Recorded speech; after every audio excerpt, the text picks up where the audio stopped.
হুট করে ছোট ভাই ব্রাদার বললো সুলতান ডাইনে যাবো। সুলতান ডাইনে আসার পর দেখি একটা অফার চলতেছে, ছবিতে দিয়ে রাখছে ভরপুর মাংস আর বাটির মধ্যে দিয়ে রাখছে 2 পিস মাংস। ভাই এডি কি? সুলতান ডাইন আমাদের ভোদাই বানায় দিল, কি আর করার, কিছু করার নাই। মাথায় হাত দিয়ে বসে হাই হাই করতেছি সুলতান ডাইনের মানুষগুলো দিয়ে। সুলতান ডাইনে ঢোকার পরেই ভাই দেখি ভরপুর মাল আর মাল, মানে আরে খাবারের কথা বলছি। যাই হোক, প্রত্যেকটা টেবিলে দিয়ে রাখছিল সালাদ। তো ভাই কি করার, সালাদ দিয়ে যে লোভনীয় লাগতেছিল, পেটে ক্ষুধা ভাই, রোজা থেকে আর কি করার ভাই। আমার সাথে ভাই এত মোটা মোটা মানুষ গেছে যাদের মুখগুলো এত পরিমাণে শুকায় গেছিল ভাই ক্ষুধার তোরে, সারাদিন মনে হয় সে খায় আর খায়, আসলে খাওয়ার দিক দিয়ে কিছুই না ভাই। আমার কথার কি কম ভাই, আমি তো ছোট ভাইয়ের গুলো ঘুমাইতেছি ক্ষুধার তোরে ভাই।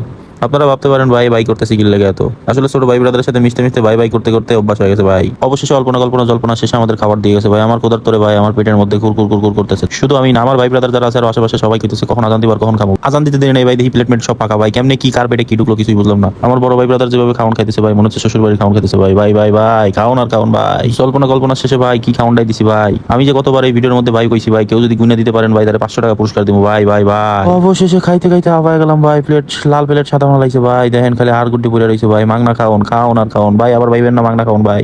এটি টাকা দিয়ে কিনা খাইছি ভাই। আল্লাহ হাফেজ ভাই। ভাই ভিডিওটা ভালো লাগলে শেয়ার করে দিন। আর কয়বার ভাই ভাই কইছি, যদি কেউ গুনে দিতে পারেন 500 টাকা পুরস্কার।